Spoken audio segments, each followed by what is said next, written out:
Senang sekali kalau saya dapat kesempatan untuk menyampaikan kebenaran firman Tuhan bagi Anda pada pagi hari ini. Saya akan menyampaikan mengenai menerangi adab, menggarami adat. Ya, kita akan belajar satu kebenaran firman Tuhan ini yang pastinya akan bisa kita gunakan di dalam kehidupan kita sehari-hari, bukan hanya pada momen Sintia ini saja, tetapi juga bisa berlaku di dalam setiap tradisi, di dalam setiap adat, kebudayaan di mana Anda berasal. Mungkin Anda berasal dari suku atau keturunan kaum tertentu.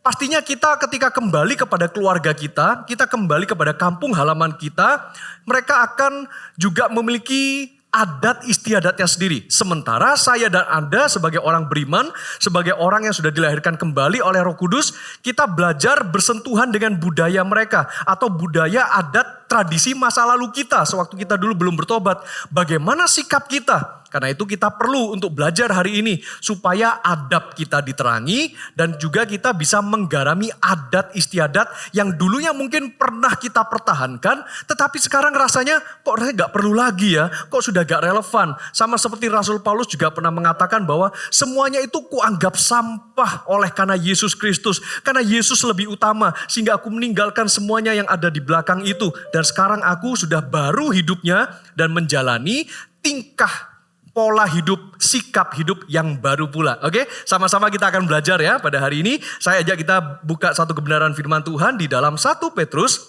pasal 2 ayat 11 sampai dengan 17. Anda bisa catat juga di dalam catatan Anda kalau Anda biasa mencatat, dan kita buka Alkitab kita bersama-sama. 1 Petrus pasal 2 dimulai dari ayat 11 dan seterusnya. Saya akan bacakan buat Anda.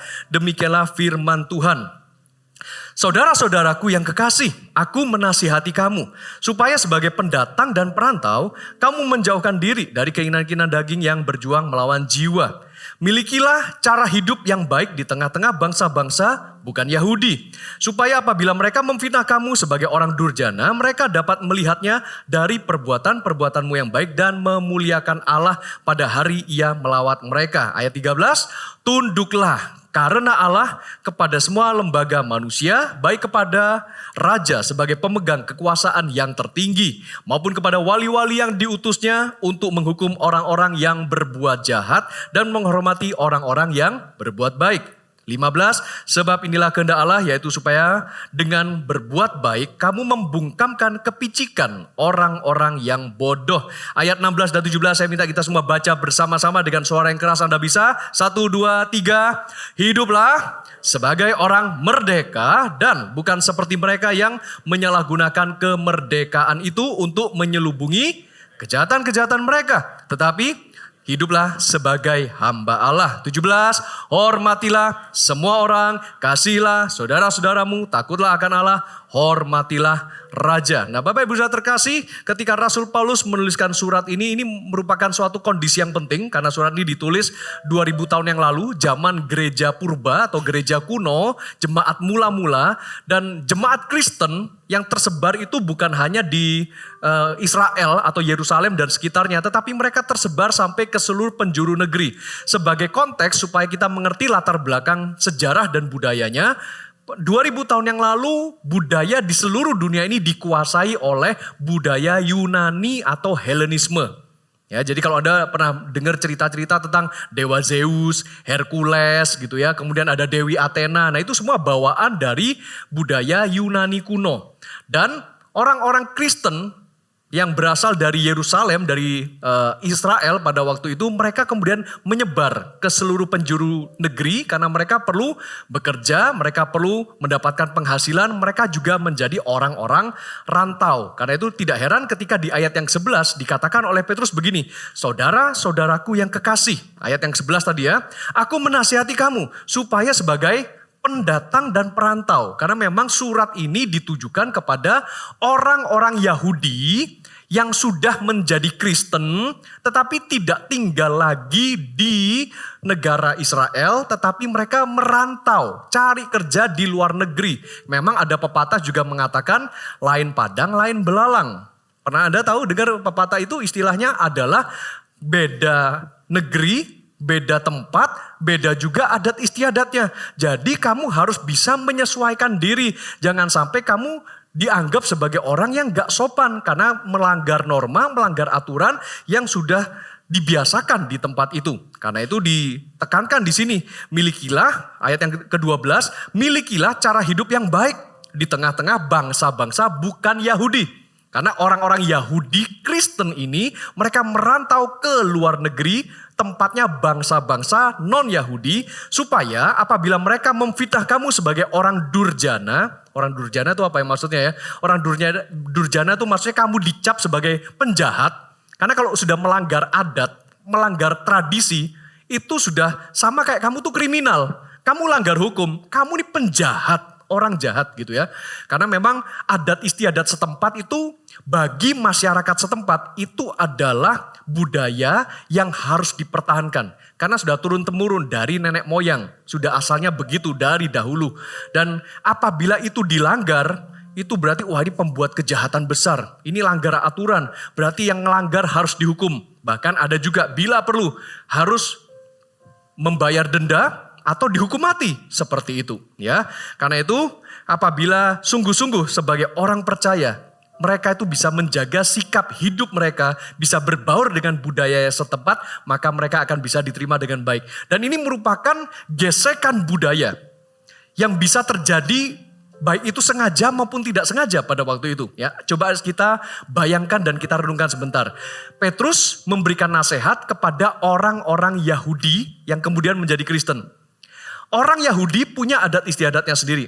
Mereka punya hukum agama Yahudi, ya, yaitu hukum Taurat Musa, perjanjian lama yang saya dan Anda punya, itulah yang menjadi hukumnya yang utama bagi orang-orang Yahudi. Orang Yahudi punya tradisinya sendiri. Mereka punya tradisi hukum Taurat. Oleh karena itu agama mereka namanya Yudaisme. Di dalam Yudaisme itu mereka juga punya berbagai hukum-hukum lainnya di luar Alkitab Perjanjian Lama.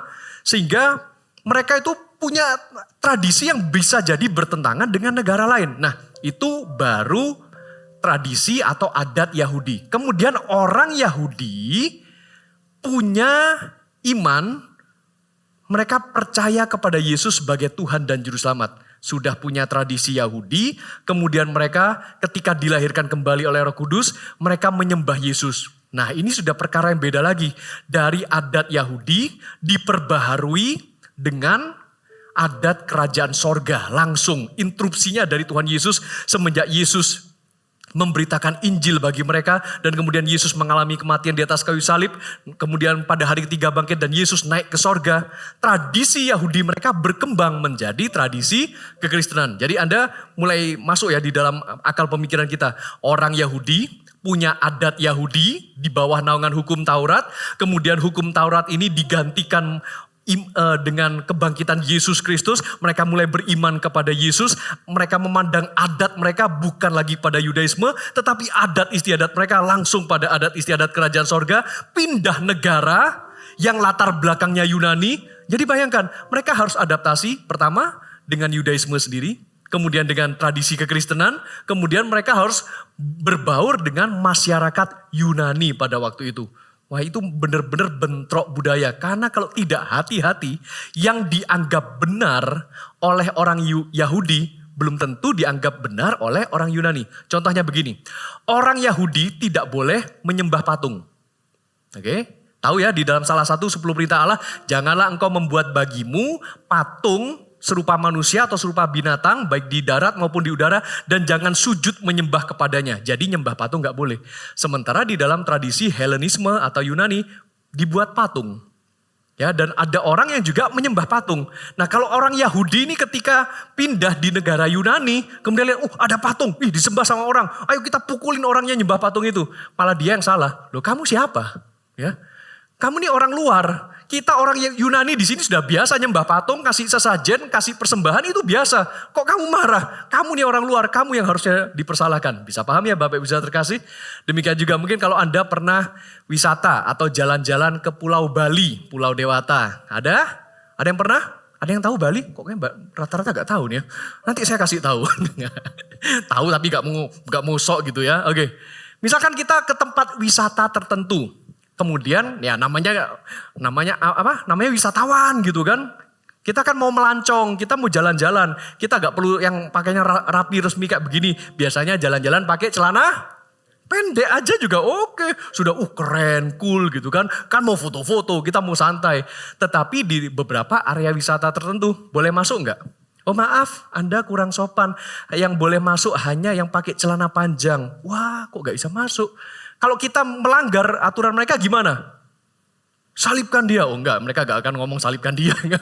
Gak boleh masuk. Anda tidak menghormati budaya setempat maksudnya. Tetapi masih bisa kan diganti alternatifnya. Kalau Anda masih pakai celana pendek, Anda gak bisa masuk. Ya sudah, Anda dipinjemi selendang. Anda nolak gak dipinjemi selendang? Ya dipinjemin. Kalau disuruh bayar untuk sewa selendang, tunggu, hitung-hitung dulu.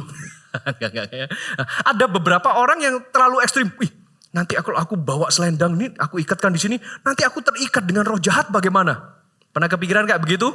Saudara-saudara, percayalah, saya dan Anda sudah dibebaskan oleh darah Yesus. Dan roh yang ada di dalam diri kita lebih besar daripada roh-roh manapun yang ada di dunia ini. Kalau dipinjemin selendang sebagai tanda hormat atau etika, karena Anda pakai celana pendek, ya pakai aja selendangnya. Menggantikan seolah-olah Anda itu bisa pakai celana panjang, ya udah gak apa-apa, masuk saja. Jangan merasa ada pakai selendang itu, waduh jangan-jangan sudah di mantra-mantra, udah disembayangin, jangan-jangan selendangnya ada roh jahatnya. Gak usah bingung lah kayak begitu. Ya, tetapi kita mau menghargai tradisi budaya yang ada di sana. Contoh lain misalkan, sewaktu saya bersama dengan rombongan beberapa tahun yang lalu, kami ziarah ke Tanah Perjanjian di Israel, Yerusalem. Di situ ada tembok ratapannya. Dan setiap orang yang mau berdoa di tembok ratapan ternyata dipisahkan. Ada area pria, ada area wanita. Ya, misalkan yang pria mau berdoa di tembok yang banyak wanitanya bagaimana? Ya jelas gak boleh lah ya, mau ini ada sudah dikhususkan area pria mana, area wanita mana. Ya, jangan sampai seperti zaman now ya, ini muncul gerakan tidak tahu gendernya apa. Aku gak tahu aku ini pria atau wanita. Pasti Anda juga gak boleh masuk dua-duanya kok ya. Oke. Nah, bagi yang pria, mereka itu juga diwajibkan kalau berdoa di tembok ratapan pakai topi kecil yang ya kayak katakanlah segenggam tangan saya ini taruh di bagian atas kepala sini. Biasanya warna putih, namanya tuh kipah. Ya. Itu kipah dipakai di sini oleh pria dan digunakan untuk berdoa. Loh, itu juga ada tradisi. Kalau melanggar bagaimana? Ya gak boleh masuk ke area tembok ratapan. Kamu gak boleh masuk, gak boleh berdoa di sana. Dan ketika kita pakai kipah itu tandanya adalah sebagai bentuk hormat, takut akan Tuhan. Itu artinya ketika kita mengenakan kipah di atas kepala itu bagi orang Yahudi, dipercaya bahwa Tuhan melihatmu. Tuhan memandangmu, karena itu engkau harus tunduk, hormat, dan takut akan Dia. Itu namanya adat, Bapak Ibu Saudara. Ternyata banyak ya, adat itu bukan hanya dimiliki oleh keanekaragaman kekayaan budaya yang di Indonesia saja, tetapi tersebar sampai ke seluruh dunia. Dan kita mau belajar bagaimana sih supaya kita bisa menyesuaikan diri kita dengan adat dan tradisi yang ada di dunia ini ya. Oke, kita lanjutkan di ayat yang ke-12 tadi dikatakan bahwa kalau kita punya cara hidup yang baik, maka mereka dapat melihatnya dari perbuatan-perbuatanmu yang baik dan memuliakan Allah. Ketika saya membaca ini mereka dapat melihatnya dari perbuatan-perbuatanmu yang baik dan memuliakan Allah. Mirip ya dengan ajarannya Tuhan Yesus di dalam Injil Matius pasal 5 ayat yang ke-16. Anda ingat itu? Ya coba kita lihat ya. Matius pasal 5 ayat 16 demikian firman Tuhan.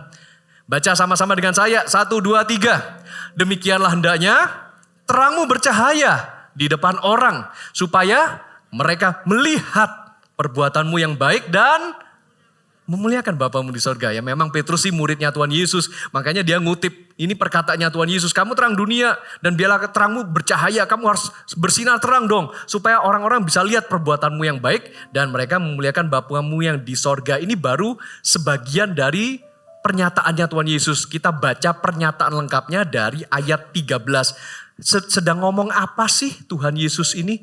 Tuhan Yesus sedang mengajarkan bukan hanya menjadi terang dunia saja, tetapi juga menjadi garam bagi dunia ini. Saya akan tarik sampai kita baca di ayat-ayat sebelumnya, ayat yang ke-13. Ini ajaran lengkapnya Tuhan Yesus tentang garam dan terang dunia. Agar kita menjadi pengaruh, agar saya dan Anda menjadi dampak bagi dunia, masyarakat, keluarga di sekitar kita. Demikian firman Tuhan, Matius 5 ayat 13. Kamu adalah garam dunia. Jika garam itu menjadi tawar, dengan apakah ia diasinkan? Tidak ada lagi gunanya selain dibuang dan diinjak orang. 14, kamu adalah terang dunia. Kota yang terletak di atas gunung tidak mungkin tersembunyi. Lagi pula orang tidak menyalakan pelita lalu meletakkannya di bawah gantang. Melainkan di atas kaki dian sehingga menerangi semua orang di dalam rumah itu. Barulah ayat yang ke-16 ini muncul. Demikianlah hendaknya terangmu bercahaya di depan orang supaya mereka melihat perbuatanmu yang baik dan memuliakan Bapamu yang di sorga. Nah, Tuhan Yesus lagi ngomong soal inilah cara hidup yang baik di tengah masyarakat. Saya dan Anda sebagai anak-anak Tuhan, sebagai orang percaya, sebagai orang Kristen, kita harus punya cara hidup yang baik di tengah-tengah orang yang tinggal di sekitar kita, masyarakat kita yang beraneka ragam, berasal dari latar belakang agama, budaya, dan suku bangsa yang berbeda-beda. Bagaimana sih cara hidup yang baik di tengah masyarakat kita? Cara hidup yang baiknya adalah dengan menjadi terang dunia dan menjadi garam dunia. Oke, sekarang kita belajar dulu soal menjadi garam dunia. Seperti apa itu menjadi garam dunia? Tadi disebutkan di ayat yang ke-13. Kamu adalah garam dunia. Jika garam itu menjadi tawar, nah oke. Kalau kita bayangkan garam di zaman sekarang, kalau Anda beli garam, rasanya apa Bapak Ibu Saudara? Oh puji Tuhan, ya. Anda berarti semuanya melek semuanya, tidak ketiduran ya. Gak ada yang jawab garam itu manis atau bahkan pahit ya atau asem gitu, gak ada ya. Garam itu beneran asin Bapak Ibu Saudara. Ada yang baru tahu, ini pewahyuan yang luar biasa Pastor Robert ya. Biasalah itu ya. Memang garam itu asin. Tapi di sini dikatakan, loh jika garam itu menjadi tawar. Bisakah garam menjadi tawar Bapak Ibu Saudara? Wah ini kan sudah mulai bingung kan? Ya oke, saya ganti pertanyaan. Garam zaman sekarang bisa gak menjadi tawar? Ya zaman sekarang ya gak bisa, namanya kalau sudah tawar bukan garam itu namanya, ya kan? Itu garam palsu. Ya. Tetapi zaman dahulu, di zamannya Tuhan Yesus di Timur Tengah, garamnya tuh beda dengan garam di zaman sekarang. Garam yang di Timur Tengah 2000 tahun yang lalu tuh garamnya garam batu dari bongkahan batu. Jadi kalau orang zaman dahulu tuh masak, garam yang katakanlah sekepal batu kayak begini ya, diikat sama tali, kemudian dicemplungkan ke kuahnya. Oke, sampai itu batunya kayak apa ya, istilahnya kalau Anda pernah nyeduh teh gitu ya, jadi kayak diseduh-seduh gitu ya. Kalau teh diseduh, dengan teh seduh begitu kan, dari air yang putih kemudian menjadi kecoklatan. Nah ini garamnya itu kayak diseduh-seduhkan begitu Bapak Ibu Saudara. Selama garam itu masih asin, masih ada kandungan mineral yodium yang bikin asin itu, maka garam itu akan mengasinkan masakan. Tetapi lama-kelamaan, kalau kandungan mineral yang mengasinkan itu sudah habis, nah ini makanya dikatakan jika garam itu menjadi tawar. Nah saya dan Anda sebagai orang Kristen diibaratkan seperti garam itu. Saya dan Anda seperti garam yang cita rasanya asin. Artinya bisa dibedakan, ya kan? Antara garam dan gula beda enggak? Ya sangat beda, artinya kalau kita disebut garam dunia, kita bisa dibedakan. Cita rasa kita dengan cita rasa orang belum percaya itu berbeda. Itu namanya kita tuh bisa dirasakan sebetulnya. Kita bisa berdampak. Tapi, nah ini ada tapinya, jikalau garam itu menjadi tawar, nah ini juga berlaku buat kita. Ini teguran buat kita sebetulnya. Kita bisa beda loh dengan orang belum percaya. Tapi lama-kelamaan kalau kita kompromi dengan dosa, kita kompromi dengan adat, budaya, dan ajaran dari orang-orang yang belum percaya, saya dan Anda sudah mulai luntur kekristenannya, luntur imannya. Kita menjadi garam yang kehilangan keasinannya. Kita menjadi tawar. Awal mulanya mungkin kita jaga kekudusan. Yang lain meso, kita tidak akan ngomong ucapan kotor, kita tetap mengucapkan haleluya. Yang lain menipu, kita tetap jujur. Yang lain mereka itu tidak menghormati aturan, kita terus setia kepada aturan, tidak pernah melanggar. Yang lain mereka mungkin suka menyebarkan gosip, fitnah dan sebagainya, kita mengatakan yang benar. Tapi lama-lama yang lain korupsi, kita merasa iya ya kok aku selama ini jujur-jujur aja kok kurang cuan ya. Ya sudah ikut korupsi. Nah ini sudah mulai kehilangan keasinannya garam, kita menjadi tawar. Nah karena itu Bapak Ibu Saudara, kita harus mempertahankan cita rasa kita sebagai anak-anak Tuhan. Amin. Ya, itu caranya kita supaya kelihatan perbuatan baik kita. Nah, antara garam dengan makanan, lebih banyak mana komposisinya Bapak Ibu Saudara? Ya, oke. Makanan kan, porsi makanan lebih besar. Misalkan kalau kita punya makanan 1 piring, kita tebarkan garamnya 1 piring juga atau cuma setengah sendok? Sedikit aja kan, makanannya 1 piring, kita cukup taburkan garam setengah sendok. Apakah ada dari antara Anda, makanan Anda 1 piring, lalu Anda juga taburkan garam 1 piring? Ada yang masaknya seperti itu? Ya darah tinggi Pak, pingsan langsung Pak mangan iku Pak. Ya kan? Nah, jadi saudara-saudara, ini juga mengibaratkan saya dan Anda di tengah-tengah masyarakat, komposisinya lebih banyak mana? Lebih banyak masyarakat mungkin teman-teman kita yang belum percaya kepada Tuhan. Mungkin kita hanya segelintir garam, tetapi pengaruhnya luar biasa. Garam cuman sedikit, tetapi bisa mengasinkan seluruh makanan. Amin. Karena itu bukan satu kebetulan kita mau menggarami adat di sekitar kita. Tetapi kita harus belajar menjadi terang dulu. Kembali ke ayat 14. Kamu adalah terang dunia. Dan kota yang terletak di atas gunung tidak mungkin tersembunyi. Apa fungsinya terang? Terang itu menerangi bagian yang gelap supaya menjadi jelas. Menjadi jelas dan menjadi terlihat mana yang baik, mana yang salah. Mana yang sesat, mana yang benar. Mana yang bohong, mana yang jujur. Mana yang hoax, mana yang fakta. Itulah namanya menjadi terang dunia. Karena itu apabila engkau ini adalah terang dunia, tidak mungkin seseorang menyalakan pelita, menyalakan lampu, lalu diletakkan di bawah gantang. Ketutupan begitu. Tetapi sebagai pelita diletakkan di atas kaki Dian, sehingga menerangi semua orang di dalam rumah itu. Ibaratnya kalau kita punya lampu, kita gak mungkin masang lampunya tuh di bawah. Tapi ada kok pastor orang-orang yang masang lampu, ya itu kan lampu taman, lampu tuh hiasan beda. Tetapi lampu untuk penerangan, pasti kalau Anda lihatlah dalam ruangan ini, posisinya di mana? Di atas semua, ya kan? Diletakkan di atas supaya menerangi semua orang di dalam ruangan itu. Dan demikianlah hendaknya terangmu bercahaya di depan orang. Kita adalah terang dan garam dunia. Karena itu sebagai garam, mungkin kita komposisi lebih sedikit. Kita setelah diaduk-aduk, kita gak kelihatan. Tetapi kita berdampak, kita mengasinkan, kita mempengaruhi di sekitar kita. Nah, kita menerangi adab, ya. Adab itu apa? Definisi dari adab adalah kehalusan dan kebaikan budi pekerti, kesopanan atau akhlak. Ya, bersyukur ya saya dan Anda sebagai manusia, kita adalah ciptaan Tuhan yang paling mulia. Katakan amin. Ya, sebagai makhluk ciptaan Tuhan yang paling mulia, saya dan Anda diberikan akal budi atau budi pekerti. Itulah yang disebut sebagai adab.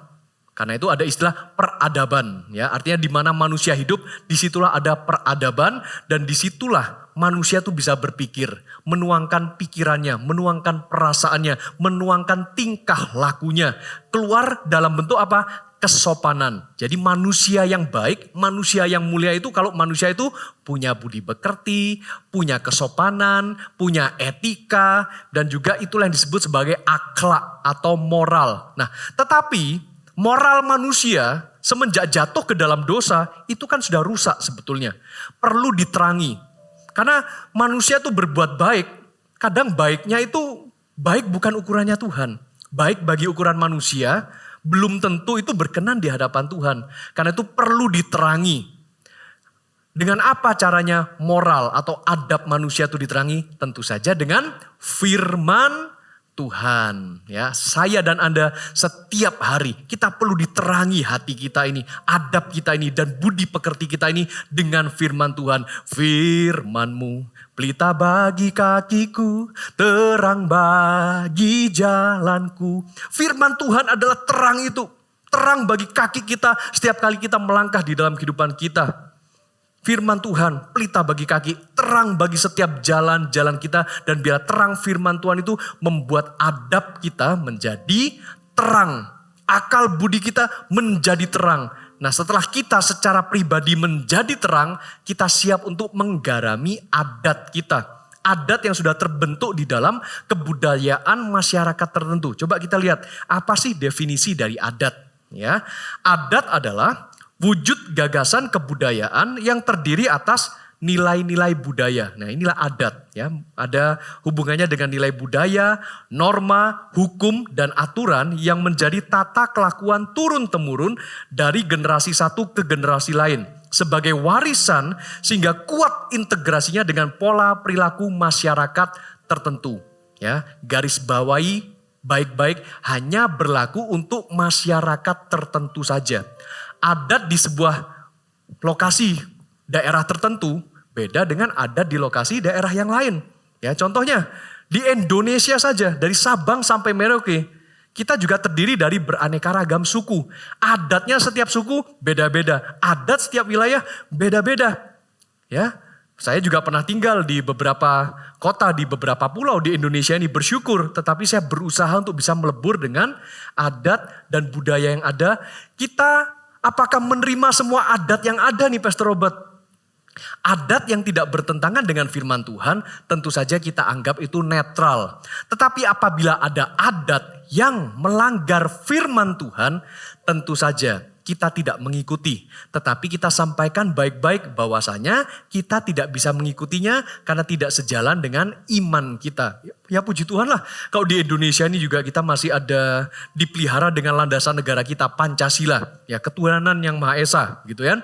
Dan setiap orang juga bisa menghormati agama dan keyakinan orang-orang lain yang berbeda. Karena itu apabila kita tidak mengikuti adat tertentu yang sekiranya tuh bertentangan dengan iman kita, ya masih gak apa-apa, puji Tuhan gitu ya. Contoh ya, kalau misalkan kita ini sekali waktu mungkin bertemu dengan suatu wilayah, suatu daerah yang adatnya kuat sekali. Adatnya kuat, di situ juga ada lingkungan yang mengharuskan untuk kita beri hormat kepada patung misalkan. Ya, apakah Anda akan melakukannya? Ya, kita harus selidiki dengan kebenaran firman Tuhan. Biarkan terang firman Tuhan menerangi adab kita. Masa patung dihormati? Masa patung disalami? Masa patung ditundui seperti ini? Dia itu kan bukan manusia, bukan makhluk hidup.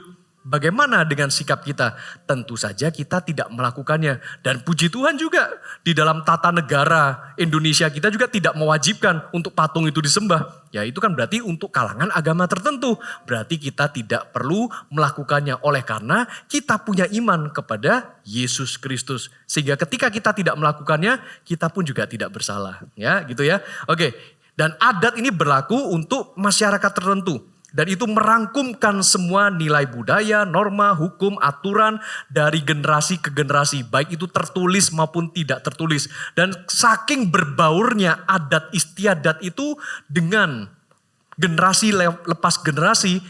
Gak usah diomongin pun itu seolah-olah itu sudah mendarah daging. Sehingga apabila terjadi kesalahpahaman ya pokoknya tahu sama tahu lah. Kok kamu gak lakukan tradisi ini? Loh kok kamu gak lakukan tradisi ini? Apalagi seputar Hari Raya Imlek seperti sekarang. Mungkin banyak tradisi yang ada berlaku di sekitar kita. Anda ikut melakukan atau tidak? Nah kita harus kembali lihat kepada terang firman Tuhan. Apakah ini baik untuk dilakukan atau tidak baik untuk dilakukan. Nah sekarang kita akan belajar menerangi adab dan menggarami adat. Ya, berdasarkan ayat yang ke-12 dari 1 Petrus pasal 2. Ya, kita kembali ke dalam 1 Petrus pasal 2 ayat yang ke-12. Demikian firman Tuhan.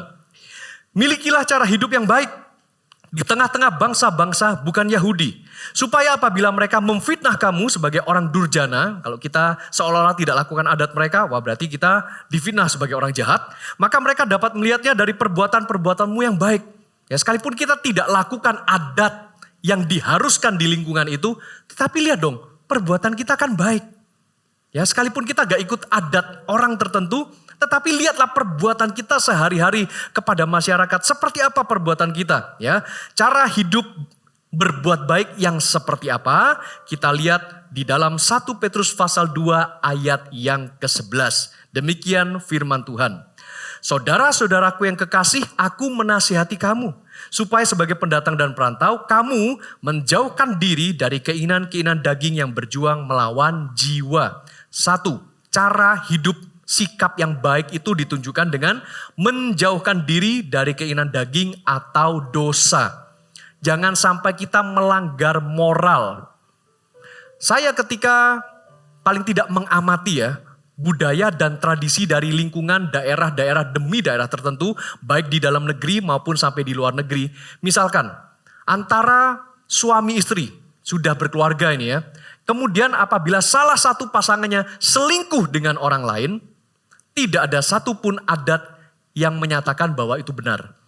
Ya, kalau sudah pasangan suami istri kemudian ada salah satunya yang selingkuh, itu dinyatakan bersalah. Ya berarti ternyata semua adat itu mereka rata-rata mengakui bahwa hubungan pernikahan itu adalah sakral. Dan apabila ada yang menyalahi aturan pernikahan seperti ini sudah dianggap melanggar adat. Itu loh Bapak Ibu Saudara, kita harus memahami dari sisi itu. Karena itu kita harus benar-benar menjaga sikap hati kita. Jauhi keinginan daging dan jauhilah dosa. Dan juga misalkan membunuh orang. Nah ini misalkan terjadi konflik ya, ribut antara teman dengan teman, lalu gak terima, pukul-pukulan. Ya gak sengaja waktu pukul-pukulan, gak terima, pakai senjata, kena tusuk, salah satu meninggal. Ya, gak peduli siapa yang duluan benar, siapa yang duluan salah. Tetapi pembunuhan itu sudah dianggap sebagai perbuatan yang jahat, berdosa. Semua adat, semua tradisi mengakui bahwa pembunuhan itu salah. Gak ada orang ngomong, wah kalau salah ya tinggal dibunuh aja, tenang, kamu gak bakal dihukum. Gak ada yang seperti itu. Ya, jadi kita harus bisa menyesuaikan diri. Sikap perbuatan baik yang kita tunjukkan adalah jauhkan diri dari keinginan daging atau dosa. Ya, kemudian yang kedua, sikap baik kita ditunjukkan dengan perbuatan baik seperti apa? 1 Petrus pasal 2 ayat 13 sampai 15. Tunduklah karena Allah, ya, fondasi kita tunduk pasti karena Tuhan. Kepada semua lembaga manusia, baik kepada raja sebagai pemegang kekuasaan yang tertinggi, maupun kepada wali-wali yang diutusnya untuk menghukum orang-orang yang berbuat jahat dan menghormati orang-orang yang berbuat baik. Sebab inilah kehendak Allah, yaitu supaya dengan berbuat baik, kamu membungkamkan kepicikan orang-orang yang bodoh. Yang kedua, sikap baik kita ditunjukkan dengan tunduk kepada semua lembaga manusia, pemerintah dan penegak hukum. Ya, jadi kita harus tahu kita hidup bermasyarakat, kita tinggal dengan orang lain. Tunduk kepada semua lembaga manusia. Mungkin ini lembaga yang tidak ada di dalam struktur negara, tetapi ini ada di wilayah atau daerah tertentu. Misalkan sekali lagi di Pulau Dewata lah ya, contohnya di Pulau Bali. Karena adik saya menikah dengan suaminya, kemudian juga mama saya juga dibawa, pindahlah mereka ke Bali. Ya sudah sekian tahun Bapak Ibu Saudara. Dan di Bali itu mereka tinggal di satu wilayah yang pastinya setiap wilayah ada kepala adatnya. Dan kepala adat ini pasti yang menjaga peraturan supaya orang-orang asli Bali, domisili di sana harus melakukan adat Bali. Nah, tetapi bagaimana dengan keluarga adik saya? Karena keluarga dari adik saya kan bukan orang Bali asli, juga tidak sembayang ala Bali karena mereka juga anak Tuhan, lalu mereka tinggal di lingkungan sana. Pastinya sebagai tata krama harus permisi kepada kepala adatnya, bahwasanya mereka akan menjadi penduduk di lingkungan tersebut. Apakah mereka diharuskan untuk mereka melakukan adat di sana? Ternyata tidak. Tetapi adat kesopanan, adat etika, ya misalkanlah kalau kita lewat lorong jalan kan gak mungkin kita asal jalan begini aja. Halo, hoi bro. Ya mungkin bule-bule di sana mungkin masih dimaklumi lah ya sama orang Bali. Tetapi kalau sesama orang Indonesia, kita masih mengerti, kita tahu etika dan sopan santun. Begitu ketemu, ya kita tundukkan kepala atau mungkin ya kadang bungkuk lalu tangannya di depan, permisi gitu kan. Ya kayaknya Jawa banget ya di sini. Ya, di setiap lingkungan mungkin ada adat istiadatnya dengan gaya dan gesture tertentu, tetapi itu menunjukkan sikap hormat. Apalagi sudah kalau kelihatan ini mah model Asia, ini bukan bule. Kalau bule mungkin lewatnya rada serampangan, mungkin mereka masih lebih ya udahlah gak usah ditegur, namanya juga bule gitu kan. Tapi kalau sesama orang Indonesia, ini kalau lewat asal nyelonong aja gak tahu aturan. Nah, kayak begitu ya. Jadi kita harus menghormati dan tunduk kepada lembaga manusia. Itu maksudnya. Kedua, tunduklah juga kepada pemerintah. Atau juga kepada penegak hukum, kepolisian. Ada hukumnya saudara-saudara, ada aturannya. Misalkan kalau kita menikah, bagi Anda yang menikah pastinya. Selain Anda pemberkatan nikah kudusnya dilakukan di gereja. Tetapi Anda juga harus lapor kepada catatan sipil. Jangan Anda merasa, kami suami istri sudah ditumpang tangan sama pendeta dalam nama Yesus yang sudah dipersatukan Allah, tidak boleh diceraikan oleh manusia. Kami sudah pakai cincin kawin, berarti kami sudah menikah. Anda kemudian ngurus untuk liburan ke luar negeri, mau jalan-jalan dan sebagainya, ya. Ditanya enggak akte nikahnya ketika Anda mau nginep di hotel tertentu atau apa segala macam. Loh ini udah nikah atau belum ini kan? Oh kami sudah pemberkatan nikah di gereja. Iya catatan sipilnya mana? Dokumen pernikahannya mana? Jadi masalah. Anda punya anak nanti setelah melahirkan. Gak punya akte catatan sipil kalau sudah nikah. Repot ngurus dokumennya untuk keluarga Anda Bapak Ibu Saudara. Kita harus tunduk kepada pemerintahan juga. Dan penegak hukum.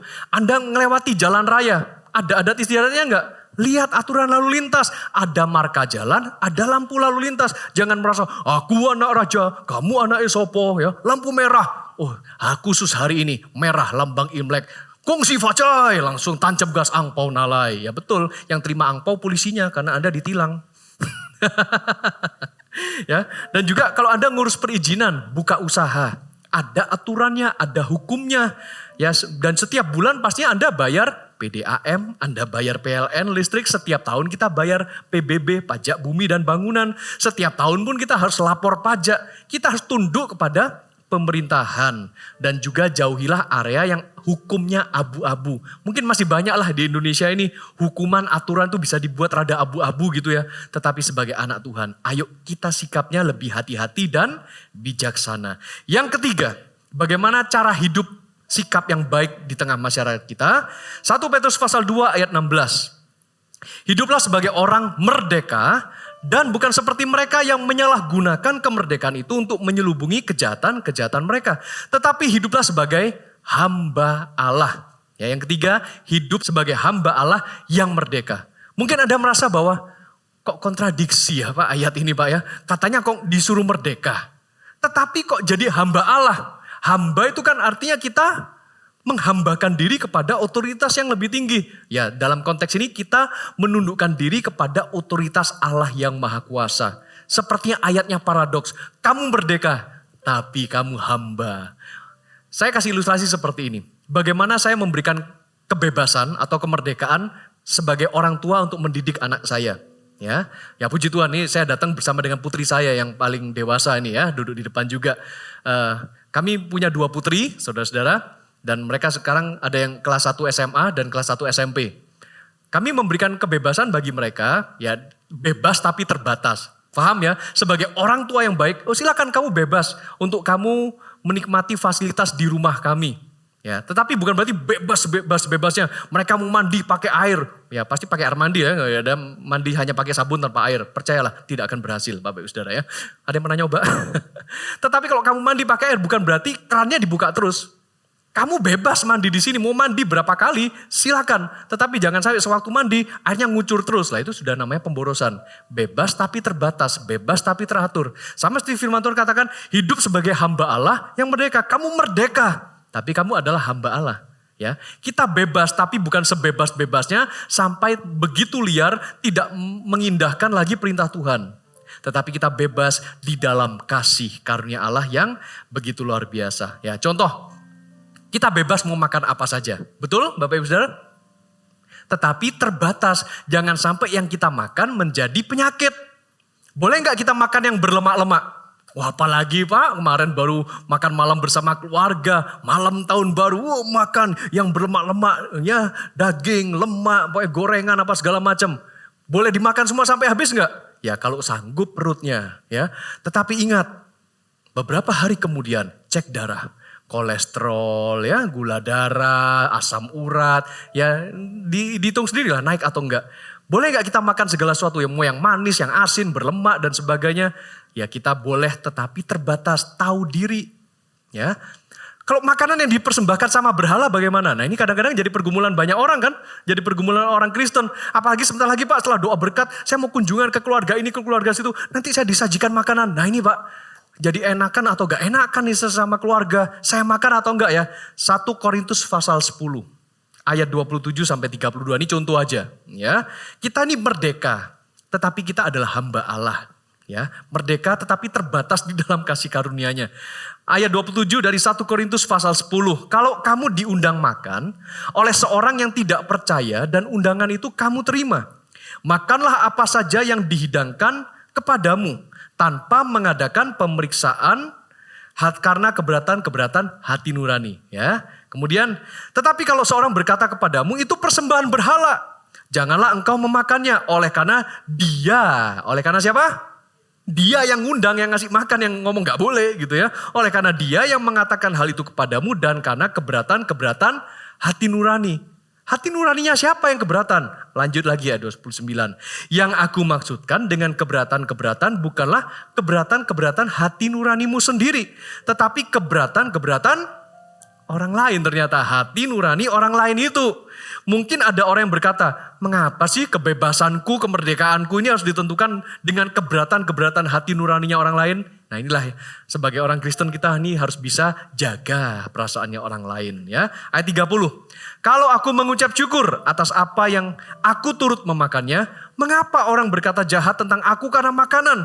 Ya, gara-gara makanan aja ribut, Bapak Ibu Saudara, maksud gitu ya. Yang atasnya aku mengucap syukur, 31, aku menjawab. Jika engkau makan, atau jika engkau minum, atau jika engkau melakukan sesuatu yang lain selain makan dan minum, lakukanlah semuanya itu untuk kemuliaan Allah. Dan 32 ini harus ditekankan benar, simpan di dalam hati.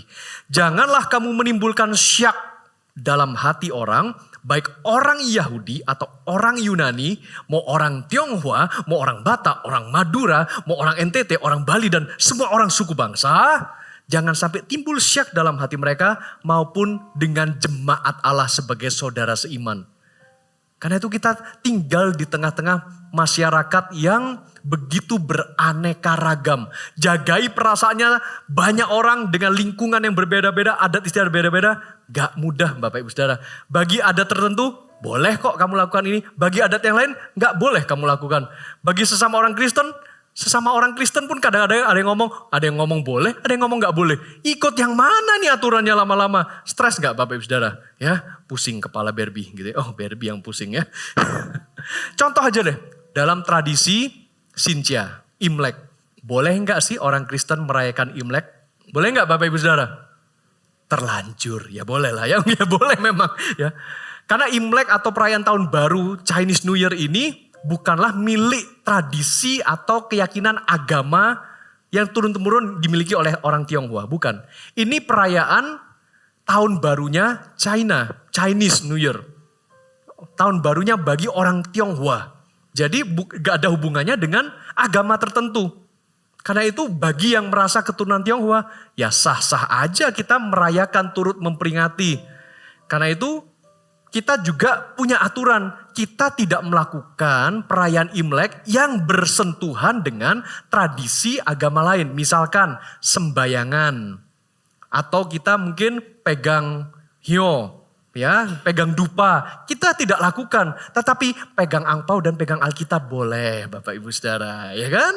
Oke, kemudian kunjungan. Ya kunjungan gak masalah, itu netral. Justru akan mendekatkan hubungan keluarga. Jangan kita menjadi Kristen yang terlalu kolot. Masa kunjungan cuma Xinjia aja. Ya jangan-jangan hanya angpau nalai gitu ya. Cuma cari angpau. Tetapi kita lakukan kunjungan keluarga ini mendekatkan hubungan kita dengan saudara dan kerabat yang sudah lama gak kumpul-kumpul. Termasuk memberi berkat, memberi angpau, menerima angpau dan sebagainya.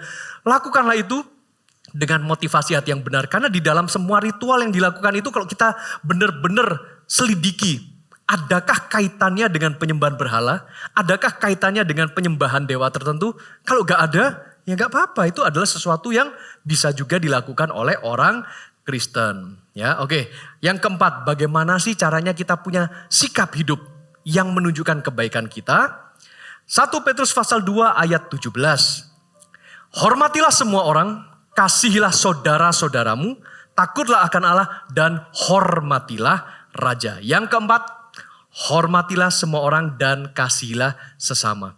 Karena kita ini tinggal di tengah-tengah lingkungan yang multi etnis, yang sangat beraneka ragam, sangat bervariasi. Bersyukur di Indonesia ini bineka tunggal ika, ya, beraneka ragam tetapi satu juga terhadap semua orang. Ya, firman Tuhan katakan, sikap kita terhadap semua orang hormatilah. Mereka yang beda suku, hormatilah. Beda agama dengan kita, beda keyakinan, hormatilah. Sesama orang Kristen yang mungkin beda aliran, hormatilah. Selama mereka masih manusia. Apapun profesi mereka, mungkin Anda merasa kayak profesi mereka gak selevel Pak dengan saya. Mereka ada yang kuli, buruh dan sebagainya. Mereka maaf ya, mereka pengendara dari kendaraan umum di jalan raya, kayak mereka nggak pantas lah, nggak selevel dengan saya. Itu kan anggapan Anda. Tetapi di mata Tuhan semua orang berharga, termasuk, maaf ya, asisten rumah tangga Anda sendiri. Mereka pun adalah manusia, perlakukan mereka sebagai manusia. Kalau kita kasih makan kepada mereka, jangan disamakan kayak kita kasih makanan, maaf ya, Blackie kita, anjing kita. Terhadap asisten rumah tangga kita, mereka menikmati makanan yang sama-sama sehatnya, sama-sama ada gizinya seperti saya dan Anda sebagai manusia. Jangan kasih gizi yang harusnya diberikan kepada hewan peliharaan Anda. Beda dong. Terhadap sesama manusia, firman Tuhan mengajarkan hormatilah. Tetapi mungkin ada kalangan orang-orang tertentu yang lebih dekat dengan kita. Dengan keluarga kita sendiri, dengan sahabat kita sendiri, dengan teman dekat kita, dengan rekan-rekan gereja sepelayanan, teman-teman 1CG bagaimana? Saudara-saudara, baik itu saudara ikatan keluarga maupun saudara seiman, firman Tuhan mengajarkan, kasihilah saudara-saudaramu. Tetapi kepada semua orang, tanpa pandang bulu, tanpa pandang suku mereka, tanpa pandang latar belakang ekonomi budaya mereka, hormatilah. Terhadap Allah, firman Tuhan menegaskan, takutlah akan Allah. Takut akan Allah itu artinya berilah hormat kepada Allah. Berikan penyembahanmu kepada Allah. Itulah yang namanya takut akan Allah. Dan terhadap raja bagaimana? Raja di sini mewakili otoritas pemerintahan tertinggi. Terhadap raja hormatilah. Jangan sampai penghormatan kita kepada pemimpin negara, kepada raja atau kepada pemerintahan mengalahkan rasa hormat kita kepada Tuhan. Bisa paham ya Bapak Ibu Saudara terkasih? Saya percaya dengan Anda mendengarkan kebenaran firman Tuhan ini akan melepaskan, mungkin ada belenggu di dalam hati Anda. Pergumulan Anda menghadapi tradisi, menghadapi adat, menghadapi budaya di sekitar kita. Bagaimana Pastor Robert sikap kita? Tapi kita sudah mendengarkan firman Tuhan untuk kita menerangi adab. Adab kita, akhlak kita, moral kita diterangi oleh firman Tuhan. Dan kita mau menjadi orang-orang yang sudah diperbarui oleh Roh Kudus, kita menggarami adat di sekitar kita. Kita tidak menolak adat itu. Kita juga tidak menghakimi adat itu sesat, adat itu dari setan. Gak boleh ngomong kayak begitu. Masih ada kok sikap-sikap di dalam adat dan tradisi tertentu dari kalangan tertentu yang masih baik. Kita menghormati adat itu. Beberapa adat itu yang juga bisa kita lakukan, kita pun juga lakukan. Tanpa melanggar firman Tuhan. Tidak kompromi, tetapi kita menggarami adat itu agar orang-orang yang masih terikat dengan adat istiadat tertentu, suatu saat pun mereka akan bertobat, terima Yesus sebagai Tuhan dan Juru Selamat. Amin. Ya, mari kita bersama-sama kita datang kepada Tuhan sebab Dialah perlindungan di dalam setiap kehidupan kita. Amin. Bapak Ibu Saudara terkasih.